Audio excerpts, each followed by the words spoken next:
Bueno, hola a todos, bienvenidos. Hoy estoy entrevistando a alguien muy especial para mí. Obviamente es muy especial para mí porque es mi amiga íntima, madre de mi ahijado, que es mi orgullo, obviamente. Así que nada, la verdad que estoy muy contenta de que hayas sacado un ratito para darnos esta entrevista hoy, Almu. Como ya habrán visto en el título, hoy nos va a venir a contar un poco todos los secretos atrás de una industria que la verdad que en general no se habla mucho. Primero quiero que obviamente se presente ella y les cuente ella un poquito más de quién es. Hola, buenos días. Muchas gracias también por el espacio para poder hablar, que efectivamente hay muchas cosas que se quedan en el tintero, se desconocen de este mundo. Y bueno, yo estudié diseño de moda y trabajé casi 5 años en Chanel.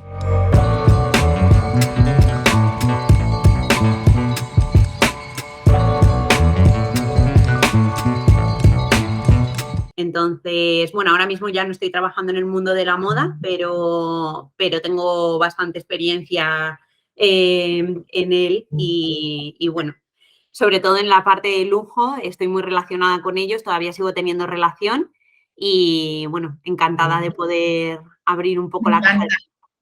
Me encanta, me encanta, me encanta. La verdad que me interesa mucho escuchar el testimonio de Almu. La realidad es que obviamente al ser mi amiga hay un montón de cosas que sé y que me contó mientras que trabajaba en Chanel, pero hay un montón de otras cosas que no sé. Por eso también hice como una selección de preguntas puntuales que quiero hacerles, que creo que son un poco las cosas que todos tenemos ganas de preguntarles.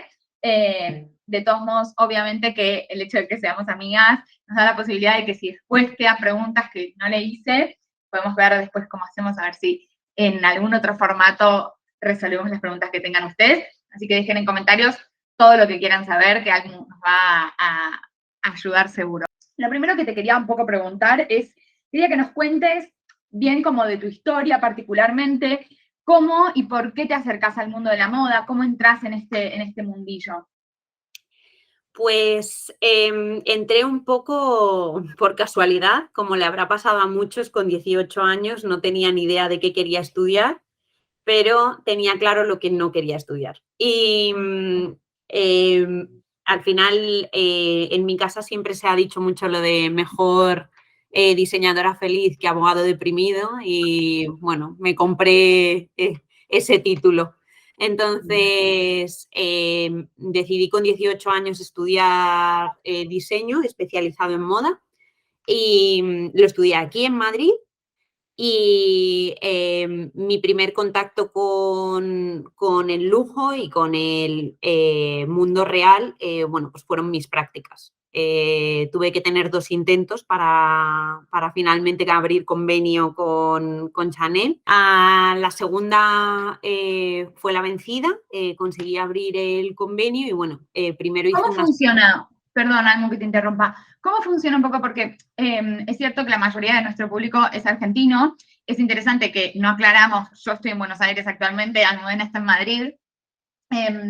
Pero me parece que es interesante esta parte de cómo funcionan las universidades, las prácticas, cómo son estos convenios.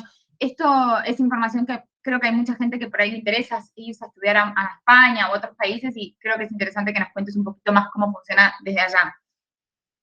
Sí, bueno, aquí yo justo soy del año en el que cambió la ley, entonces cambiaron el sistema educativo y entonces lo que antes diseño de moda no era una carrera, era un estudio superior y en mi año empezó a ser una carrera. Se puede estudiar en universidad pública o en universidad privada, yo lo hice en universidad pública, que en Madrid solamente hay una. Y bueno, simplemente cuando tú haces la carrera en el plan Bolonia hay unos créditos que son por prácticas. Entonces, digamos que es una asignatura práctica que tú tienes, entonces estás obligado a hacer esas prácticas no remuneradas, porque en verdad es Es parte de la carrera. claro, es una asignatura que tú tienes nota a final de curso y te hace media. Perfecto. Entonces, a ti esas prácticas, la universidad tiene unos convenios que ellos han negociado con ciertos diseñadores o ciertas empresas. Eso está buenísimo. te dan la opción, pero tú tienes opción de abrir convenio con otras. Por ejemplo, en mi caso, yo conocía ya a una persona que había trabajado en Chanel y pregunté para abrir el convenio. Son empresas que ellos necesitan también becarios, entonces te pueden hacer la opción de abrir un convenio si ellos Becarios pueden. es como, perdón, te voy a interrumpir en algunos momentos para aclarar palabras que por ahí en Argentina se dicen distinto.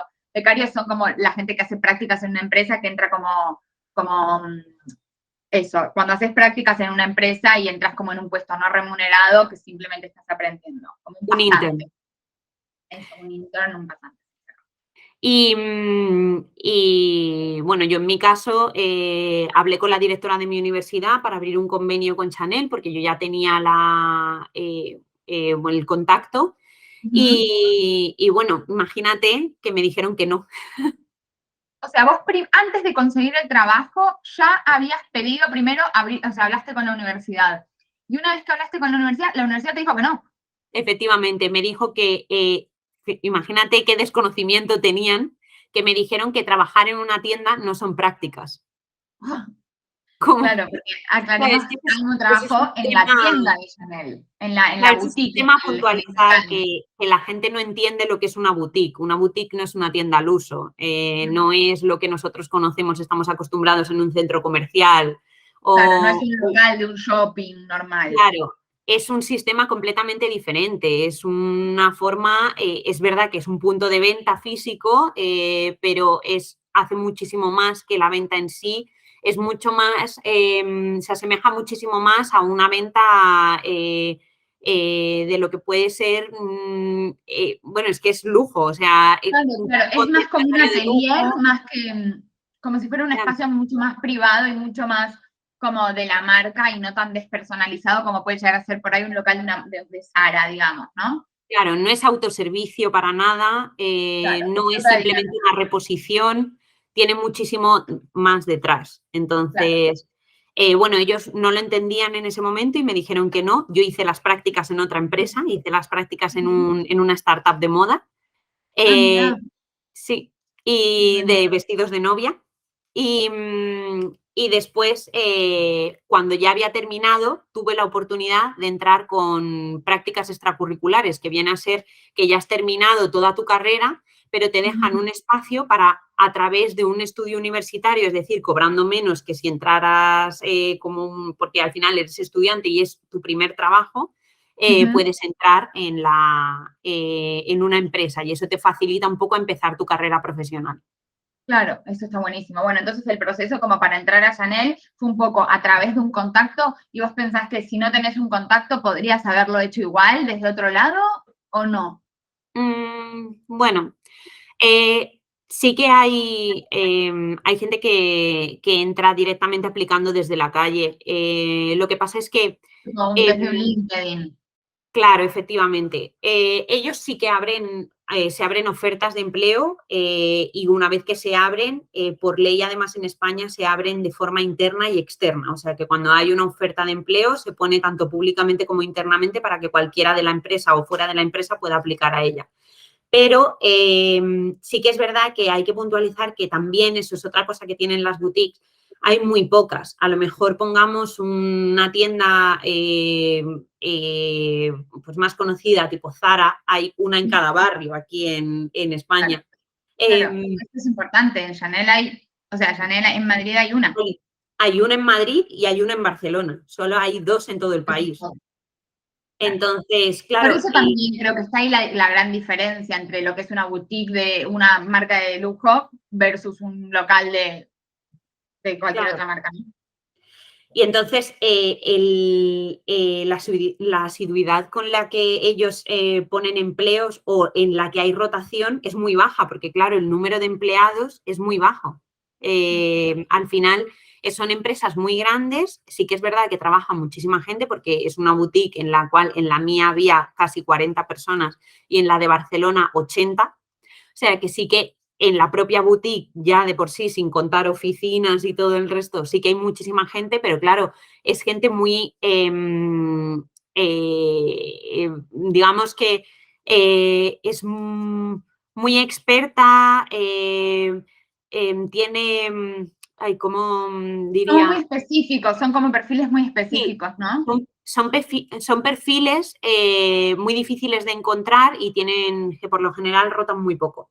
Claro, claro, perfecto. Entonces, o sea, vos decís, vos conocías a una persona que simplemente trabajaba en Chanel, no es que conocías al dueño de Chanel, digamos, no es que conocías a un chairman, conocías a una persona que trabajaba ahí y a partir de eso conseguiste armar esto un poco como un puesto medio de estudiante, medio de unas primeras prácticas. ¿Y cómo fue tu entrada? O sea, ¿en qué puesto entraste a cumplir qué rol?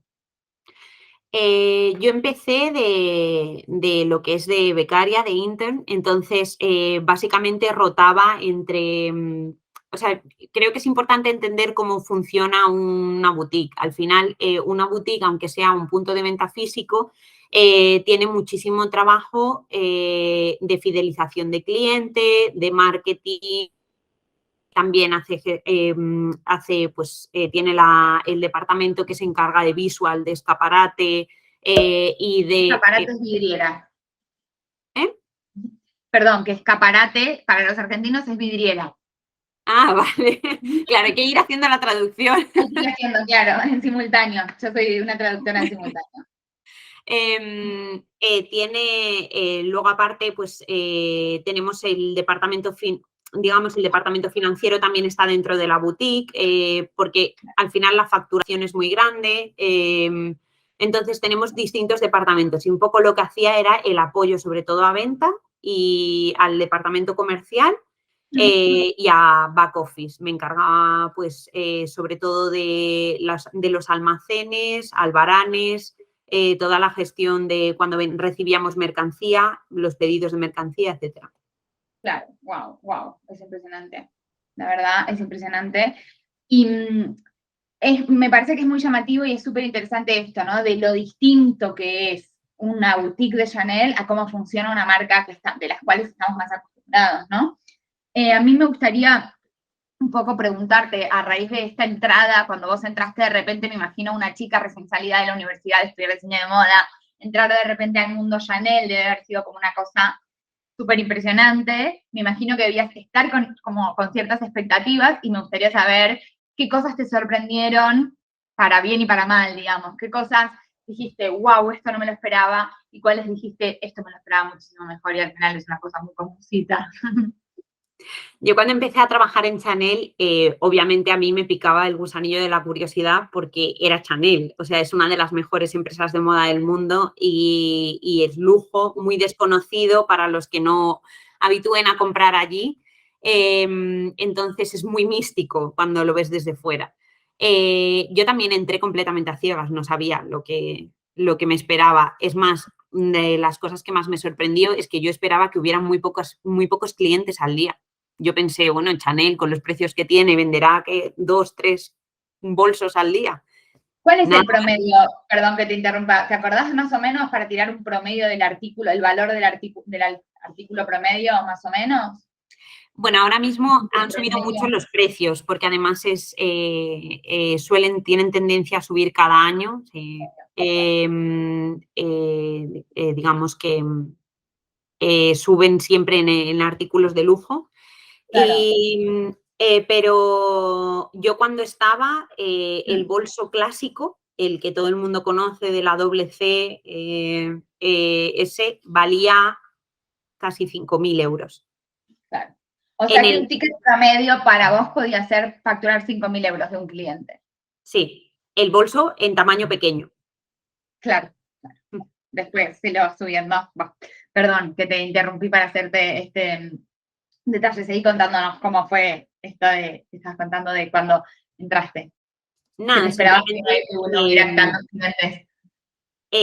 claro, yo con esos precios nada bajaba de los 300 euros.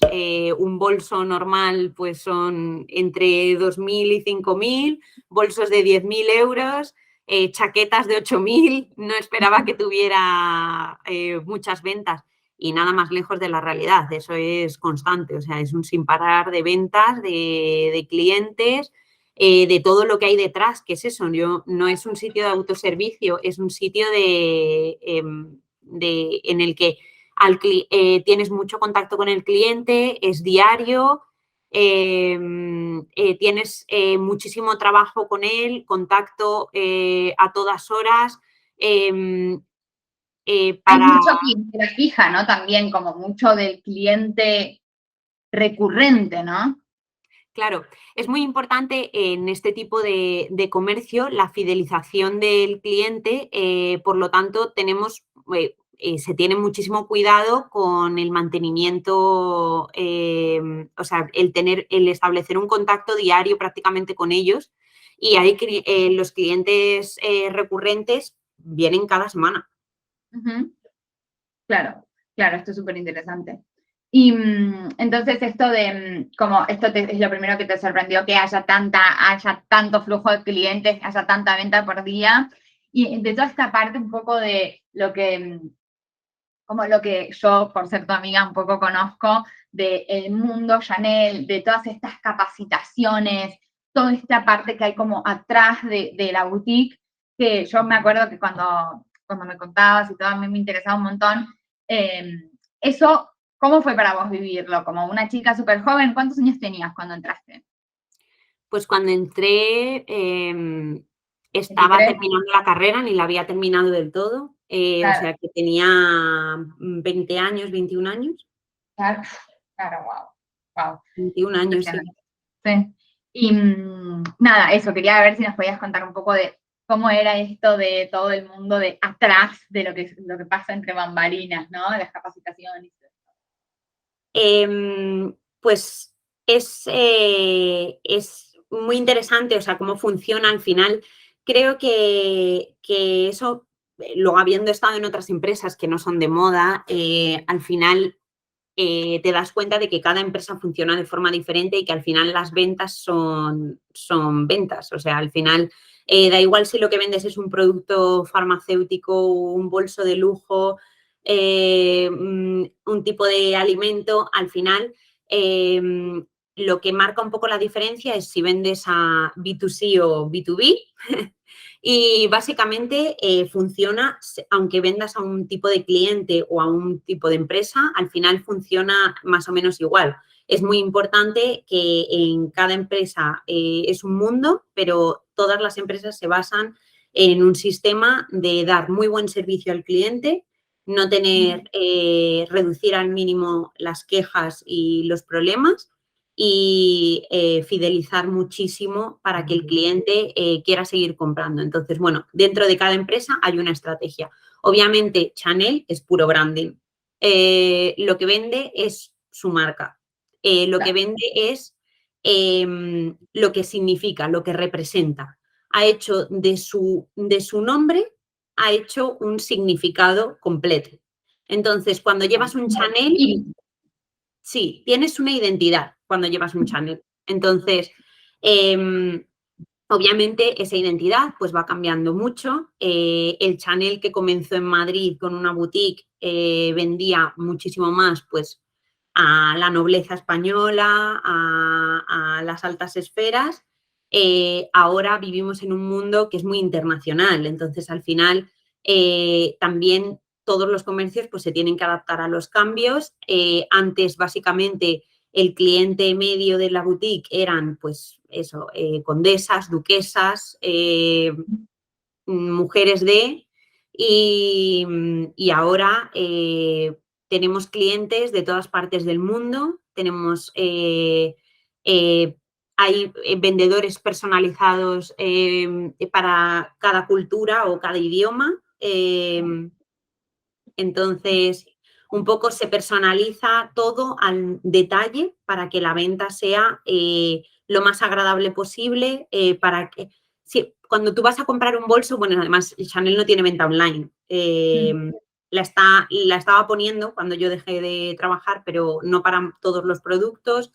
No sé si se llegó a finalizar el proceso, porque parte de lo que Chanel es comprar, es la experiencia, es vivir la experiencia, es ir a la boutique, es conocer al vendedor, es el servicio que te dan y el vivir todo eso. Entonces, este cuenta una historia y tú tienes Sí. que vivir esa historia.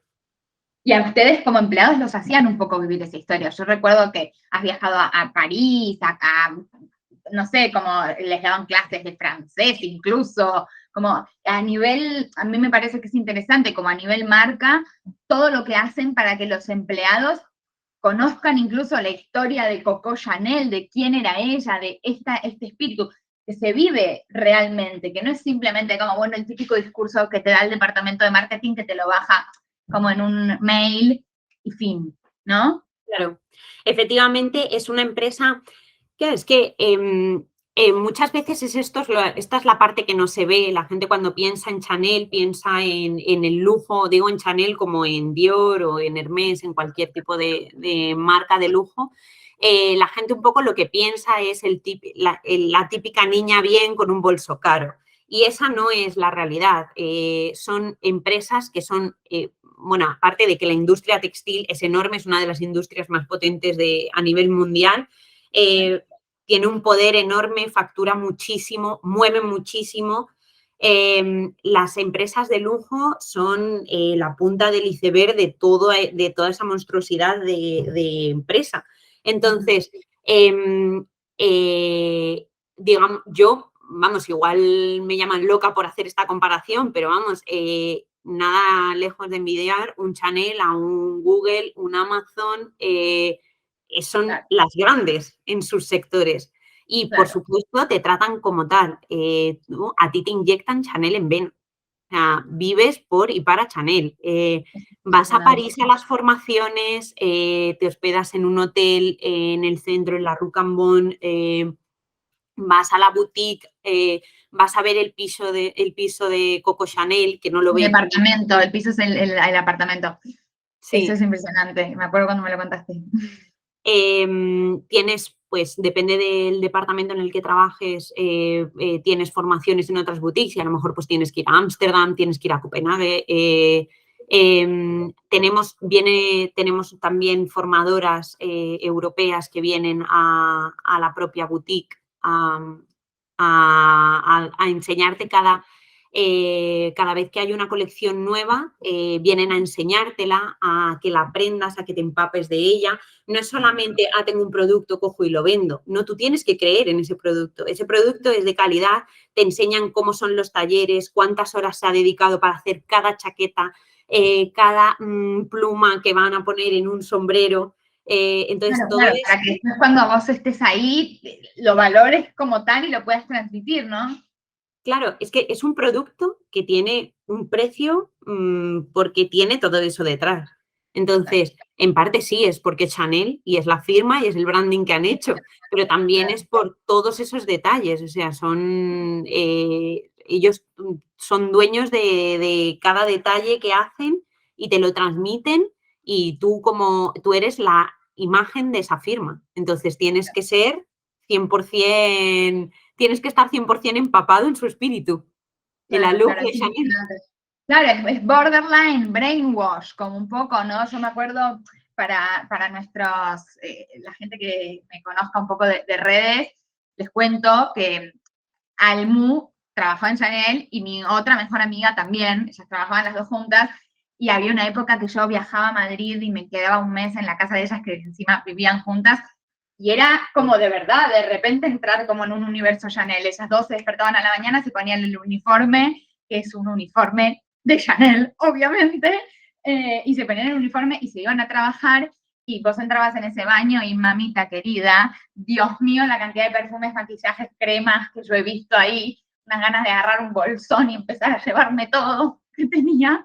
Pero bueno, dejando esto un poco de la parte divertida de ser amiga de trabajadoras de Chanel de lado, creo que es un poco eso, como ustedes cuando trabajaban ahí estaban inmersas en el mundo Chanel, lo vivían, no es que simplemente era un trabajo y punto, y terminabas y te ibas y fin. Es como había algo de este espíritu que está ahí latente, ¿no? Claro, tú al final al final es un poco eso, haces piña, te metes en el mundo y te metes al 100%. sales con la gente de Chanel, vives prácticamente con ellos. Bueno, yo literal vivía con una compañera. Al final te maquillas, tus perfumes, tu ropa, todo lo que tú vives es eso, porque al final... Bueno, el tema también de la estética, ¿no? La importancia que le dan a la estética, que les pagaban peluquería por mes. Claro, o sea, al final es que es eso, nosotros somos la imagen de la firma, entonces si tú vendes lujo, tus vendedores tienen que ser lujo también y te tratan como a tal, vamos. Wow, es impresionante, es impresionante.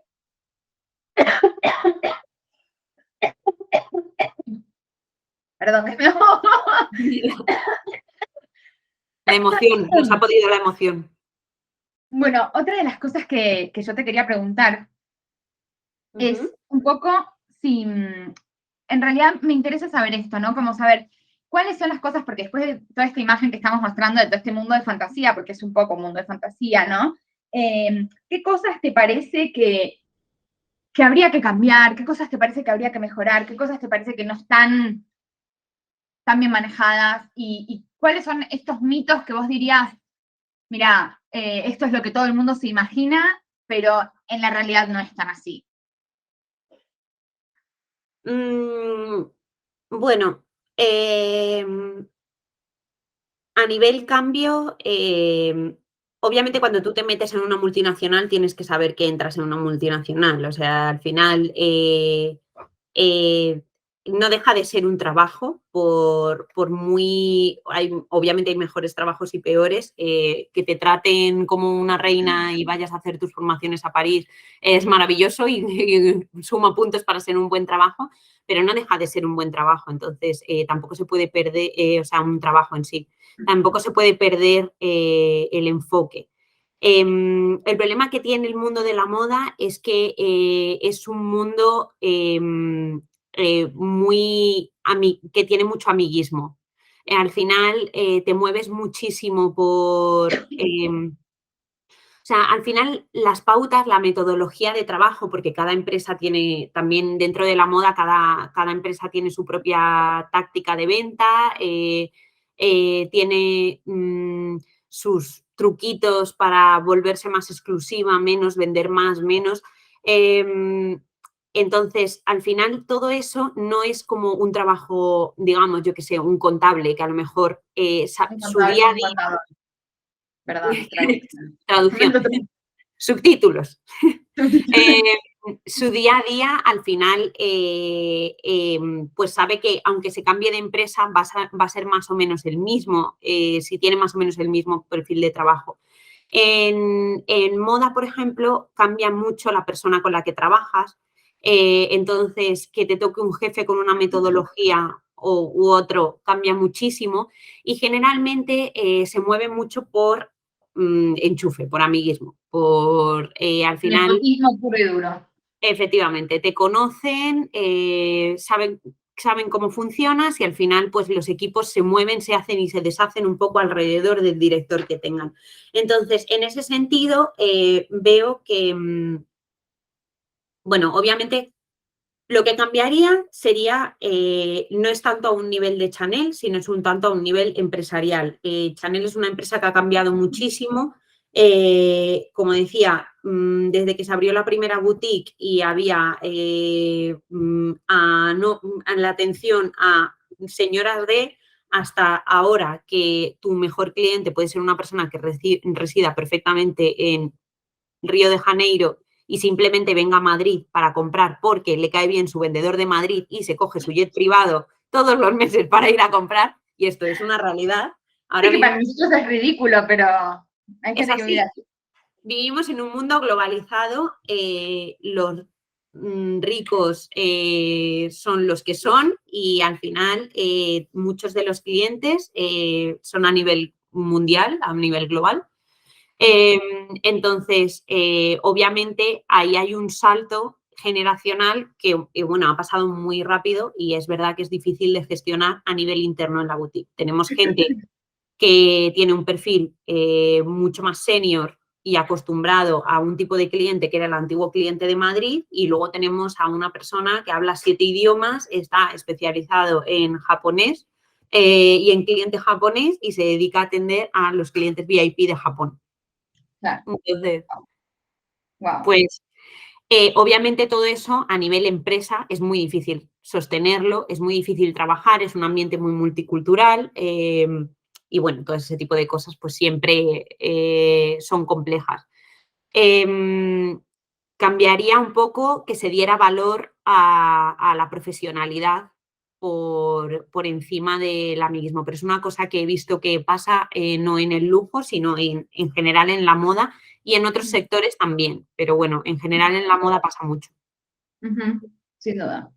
Es súper interesante. Y hablando un poco de esto del amiguismo y los favores, ¿vos considerás, más allá de, más allá de la parte de trabajar en una boutique de lujo, ¿considerás que es democrático hoy por hoy el acceso al lujo como cliente, como comprador?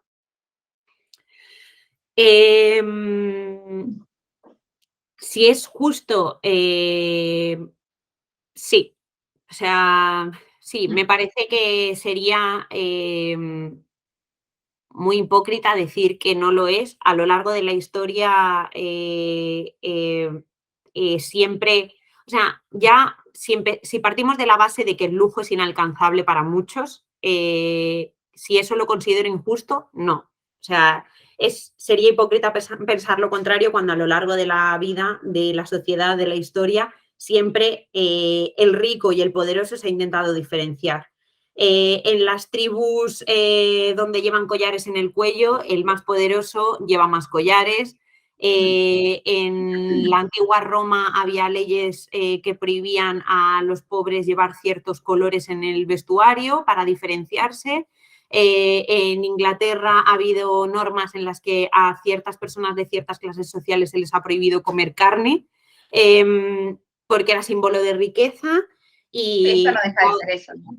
Y a día de hoy el lujo es la diferencia. O sea, se compra un Ferrari quien puede, se compra un Rolls Royce quien puede, se compra un Rolex quien puede y se compra un Chanel quien puede. Y es más allá de eso, dentro del lujo también hay diferencia.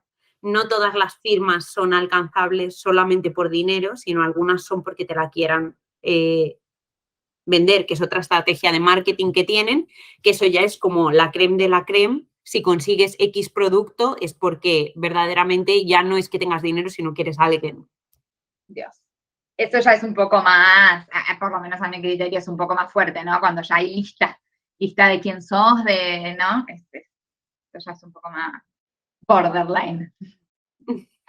Bueno, al final hay diferencias, o sea, en todos los estratos sociales hay diferencias Eso en y las Chanel no marcas... pasa, ¿no?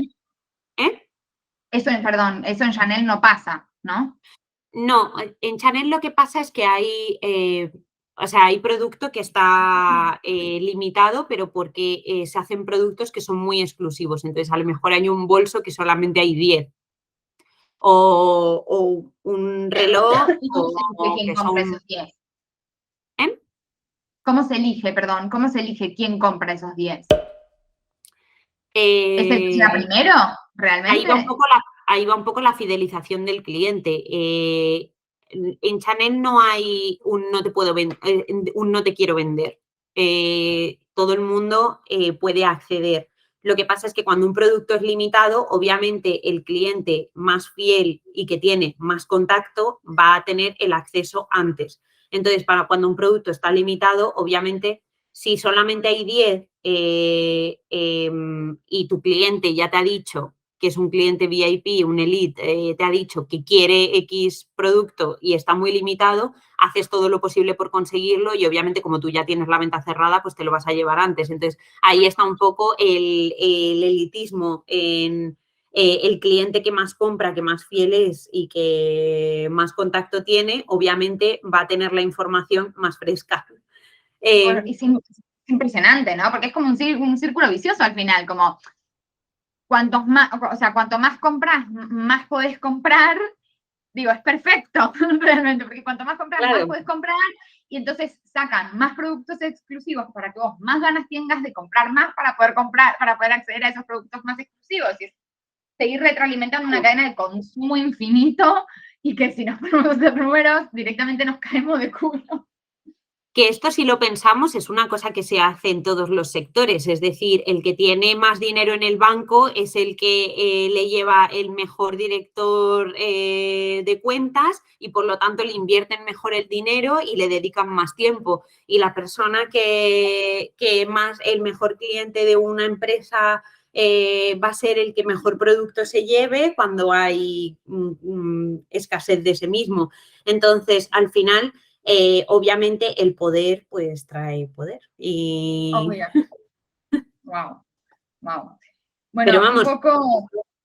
esto incluso otras firmas sí que son, vamos, es conocido que, por ejemplo, para comprar un Ferrari de último modelo tienes que tener una serie de requisitos como haber comprado otros Ferraris anteriormente y ya ser cliente de la firma. Por lo tanto, ya estás fidelizado. Si quieres tener el último, tienes que tener los anteriores.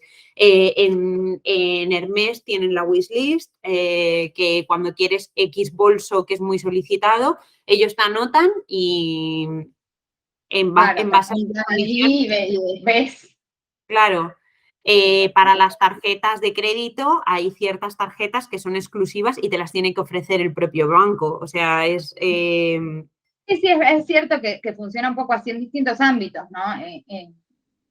Es un poco fuerte, pero bueno, es un poco al final el reflejo de la sociedad en la que vivimos, como decías vos. A mí me gustaría un poco para cerrar que le des un poco un consejo, si te animás, a chicas que pueden llegar a estar viendo esta entrevista y que pueden estar terminando la carrera, que sueñen de repente con entrar a trabajar en una firma de lujo, un poco que le hables como a esa Almu de 21 años que estaba a punto de meterse en todo esto, ¿no? Me gustaría que les des como unas palabras para esa gente. Pues lo que les diría es que es un mundo maravilloso y que es muy interesante. También es verdad que es un mundo en el que hay, o sea, me refiero, hay que estar un poco preparado y mentalizado que te estás metiendo en una empresa muy grande y las exigencias son muy altas. Te exigen mucho tiempo, te exigen que dediques mucho tiempo de formación, mucho conocimiento. Entonces, es un trabajo precioso, un sector precioso en el que estar.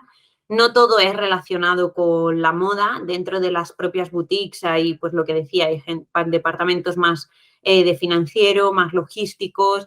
Al final hay muchísimas posibilidades y me parece una experiencia preciosa conocer lo que, o sea, una empresa tan potente que maneje tanta, a nivel desarrollo laboral, un año en Chanel vale por 4 fuera igual.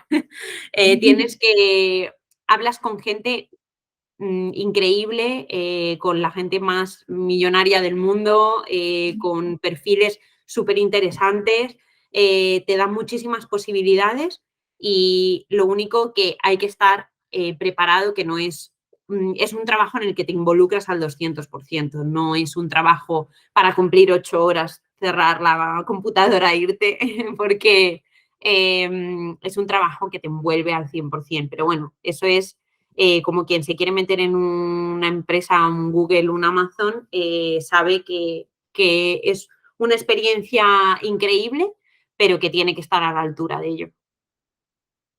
Wow, wow. Y sentís, por último, ya te dejo ir, ¿cómo sentís que te marcó a vos tu paso por Chanel, ¿no? Personalmente. Bueno, para mí fue mi primera experiencia profesional seria y la verdad es que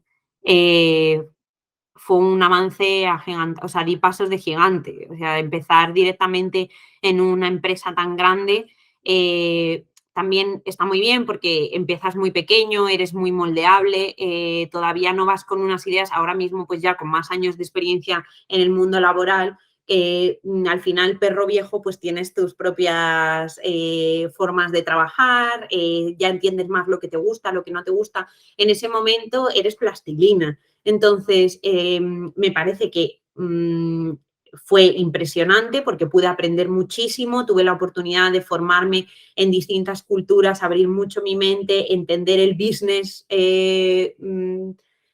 cómo se mueve el dinero, cómo se mueve, cómo se cierra, cómo se fideliza la cuenta de un cliente. Todo lo pude aprender, pero sí que es verdad que también me dejé llevar, pues por eso, me vi al final envuelta, mi vida era 24/7 de la empresa. Al ser tan moldeable, pues me dejé absorber completamente por ellos. Y la verdad es que a día de hoy lo agradezco porque me he llevado una experiencia que creo que a lo mejor si hubiese pasado 5 años en una empresa más pequeña, creo que no hubiese tenido la oportunidad de aprender todo esto tan rápido, pero es verdad que, bueno, el precio que pagué fue que fueron 5 años de mi vida en la que prácticamente no estaba casada con ellos, nada más, no tenía más vida. Bueno, Elmo, en realidad estamos llegando ya un poco al final de la entrevista, pero yo no quería terminar sin preguntarte, ¿hay algo que no te haya preguntado que te parezca que es importante, que es interesante contarle un poco a la gente para que entiendan realmente lo que implica trabajar en este mundo? Yo creo que lo que es importante, más allá que sea solamente de Chanel, es entender el mundo de la moda. Creo que el mundo de la moda está un poco estigmatizado a la par que mitificado. A las personas que les gusta la moda, les dices que, por ejemplo, has trabajado en Chanel y, bueno, wow, la locura, ¿cómo es eso? Y la gente piensa que es una... O sea, me refiero, al final tiene como esa sensación mística y que la gente no ha entrado nunca a una boutique, no sabe cómo funciona, qué es accesible, qué no, quiénes son los clientes, cuál es el día a día. Entonces, toda esa gente que le gusta la moda tiende a pensar, pues como yo pensé antes de entrar en Chanel, que venden 2, 3 cosas al día, que el que te va a comprar es, yo qué sé, Bill Gates, un bolso, porque nadie más se lo va a poder permitir. Y a mitificarlo un poco, que luego no es para nada, al final es una empresa que factura y se preocupa mucho de cuidar a sus clientes, pero de conseguir sus números y sus objetivos, y obviamente tiene unas bases de marketing y fidelización muy buenas y pone muchísimo trabajo en ello. Pero también es verdad que siento que la moda también está un poco fuera de la gente a la que le gusta el sector, está un poco estigmatizada. Ahora, por ejemplo, que trabajo en otros sectores que no son solamente moda, muchas veces, sobre todo hombres, tienden como a estereotiparte un poco, ¿no? En plan, bueno, como vienes de la moda, es la típica niña que le gustan los bolsos y que ha estudiado en la típica universidad privada de moda a saber qué estudian ahí. Y creo que para nada, o sea, es una industria muy potente. Creo que hay que entender lo que verdaderamente es la moda. Muchas veces las personas que a lo mejor no conocen mucho el sector tienden a decir frases como no, porque la moda nos dicta lo que llevar. Y no creo que sea así. La moda no dicta a nadie lo que tiene que llevar. La moda lo que hace es hacer un estudio para darte las herramientas de lo que tú quieres expresar. O sea, la moda hay que entender cómo funciona la industria en sí. Lo que nosotros vemos en una tienda ha estado 6 meses antes en una pasarela y 6 meses antes ha sido el estudio de creación. Entonces, lo que ellos hacen es prácticamente con un año de anticipación, intentan adivinar cuáles van a ser las tendencias y darle a la gente las herramientas para que se puedan expresar en base a esas necesidades sociales, económicas que van a tener dentro de un año. O sea, básicamente lo que se hace es adivinar qué es lo que va a necesitar la sociedad. Entonces, hay muchísimos factores ahí que se ven que pueden hacer que al final la moda guíe un camino o siga otro, desde cosas básicas como si ha habido pues buenas cosechas y hay mucho producto, hay mucho textil natural, o no ha habido buenas lluvias y por lo tanto en las siguientes colecciones se va a llevar más un textil sintético, pero también las tendencias en sí y sobre todo más ahora las dicta la propia persona de la calle. A lo mejor antes la referencia eran 4 personas y hacía un embudo de esas personas hacia abajo, pues la tendencia luego iba cayendo por goteo al resto de la población.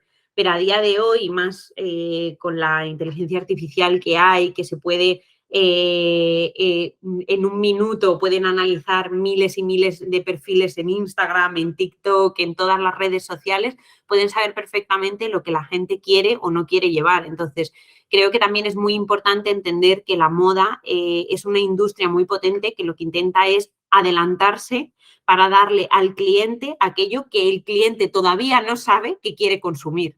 Y a veces te funciona, a veces no, por eso hay colecciones buenas y hay colecciones que fracasan, pero creo que no es correcto para nada estigmatizar que al final son 4 niñas que se preocupan de la ropita que llevan, porque creo que es, al contrario, es una de las potencias que nos permite expresar lo que la sociedad necesita, los valores que tienen, lo que quieren decir a través de la ropa, y creo que eso es muy importante, ponerlo en la posición que merece, que es una industria muy, muy, muy potente. Me encanta, me encanta. Bueno, muchísimas gracias. Muchas gracias otra vez, Almu, por participar en este espacio. Bueno, para los que no sepan, este espacio, este episodio está auspiciado por Buy Impressive. Pueden buscarlos en Instagram. Es una empresa que hacen regalos personalizados, sobre todo para la gente que está en España. Igual, aunque no estés en España, hay algunas cositas que por ahí también puedes acceder. Así que chusmeen las redes, que está buenísimo. Les agradecemos un montón por auspiciar el espacio, por ser nuestros sponsors de este episodio. Y una vez más, gracias, Almu, por todo. Y nada, estamos en contacto. Gracias a todos por mirar esta entrevista y nos vemos la próxima.